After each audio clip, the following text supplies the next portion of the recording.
This came as a surprise even to the most seasoned analysts. India, a country Washington only recently regarded as a key partner and a counterweight to China in Asia, is making a sharp turn.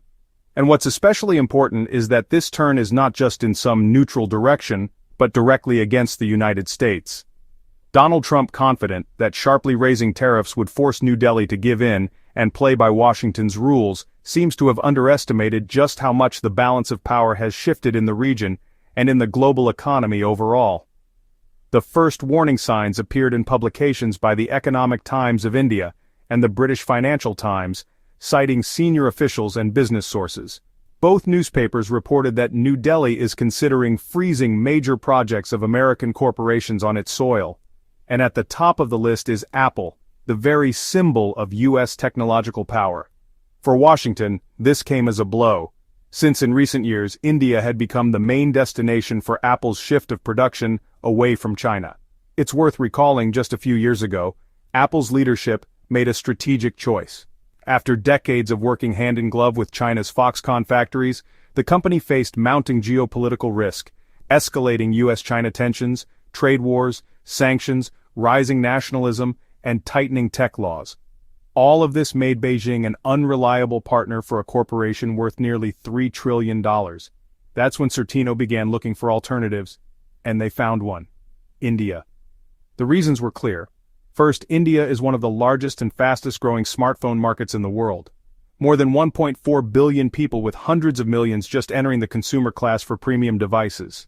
Second, the country offered massive tax breaks and subsidies to foreign investors. And third, the political factor.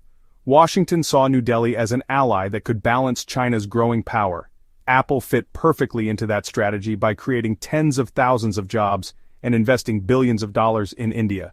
The company not only diversified its risks, but also strengthened U.S. influence in the region. But now this entire strategy may backfire on the United States itself. According to Bloomberg sources within India's Ministry of Commerce, New Delhi is weighing not only halting new Apple factories, but also freezing production lines already under construction. This is explosive news. India is essentially threatening to cut off oxygen to one of the world's most profitable corporations, and it is doing so openly as retaliation against Trump's tariff policy. Trump went Allen. His new order imposes additional tariffs on a wide range of Indian goods from textiles to pharmaceuticals, the official argument protecting American jobs. But in India, it was seen as a direct humiliation. The Hindustan Times, citing sources close to the government, wrote, "Washington has underestimated how much India has changed.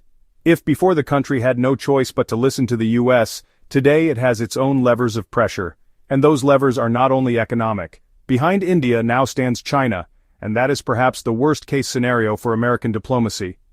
Just yesterday, Trump was assuring his voters he could play New Delhi against Beijing, exploiting their traditional rivalry. But reality is shifting. According to the South China Morning Post, Chinese and Indian delegations have held several closed-door meetings in Dubai and Jakarta in recent months. They discussed joint energy projects, settling trade in national currencies, and even coordinating positions for the upcoming BRICS summit. If this is confirmed, Washington risks losing far more than just a market for its goods. Losing India means losing the very counterweight to China that the U.S. had counted on, and that would amount to a strategic catastrophe. Western media are calling it nothing short of a geopolitical earthquake. The Guardian writes, "Trump is driving India straight into China's arms with his own hands." The American journal Foreign Affairs put it bluntly, "Washington underestimated the rise of India's influence." The country is no longer a junior partner and is increasingly acting as an independent power center. For Apple, this could come as a true shock. According to the analytics firm Counterpoint Research, by the year 2027, nearly 1/4 of all iPhones worldwide were supposed to be assembled in India. Already today, iPhone 12, 13, and 14 are being manufactured there, with future flagship models planned as well. The Foxconn, Pegatron, and Wistron factories in the Indian states of Tamil Nadu and Karnataka are running at full capacity. Billions of dollars have been invested and contracts signed with tens of thousands of workers, and suddenly the risk that all of this could be frozen. In other words, New Delhi's move could hit not only Apple, but the U.S. economy itself. To the global audience, it would look like this. The world's largest democracy, a strategic ally of America, suddenly takes a stance of open confrontation. what's next? According to Reuters, the White House is urgently preparing retaliatory measures. Options under discussion include restricting Indian IT companies' access to the U.S. market and revising visa privileges for Indian specialists. But needless to say, such steps would hurt the United States as well.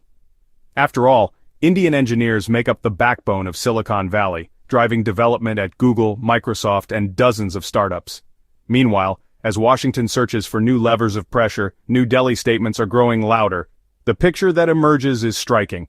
India, once seen as America's ally in the Asian game against China, is transforming into an independent player ready to challenge Washington itself. If this shift truly happens, the consequences will be enormous. From a crisis at Apple and shocks to the U.S. stock market, to a radical reshaping of the global political order. As analysts at Germany's Handels note, Trump may find himself in a situation where his own actions dismantle the very strategy that American presidents had spent decades building. In Asia, the U.S. would be left with only Japan and South Korea, while India, instead of containing China, could start working alongside it. And that could prove Trump's greatest foreign policy defeat, because losing India means losing future influence in the region where the fate of the 21st century will be decided. Yet the most troubling aspect is the deeper logic at play.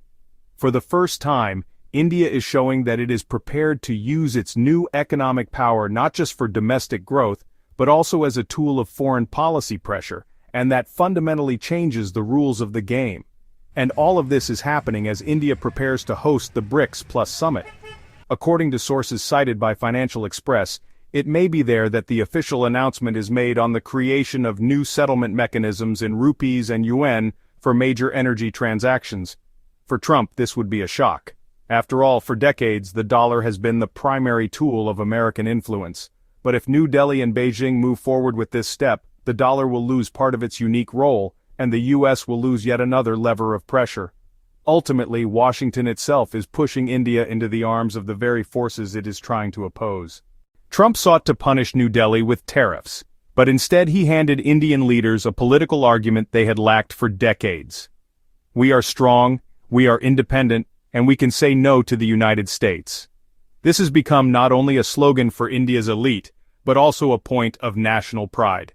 And now analysts are asking the question, is America repeating the same mistake it once made with China? Back then, the U.S. believed that integration into global trade would make Beijing a compliant partner. But China became competitor number one. Today, the same logic is beginning to take shape with India. A country Washington long viewed as an ally is turning into an independent global player. And perhaps this will become the defining legacy of the Trump era, a world in which the United States loses not only friends, but also the very ability to dictate the rules.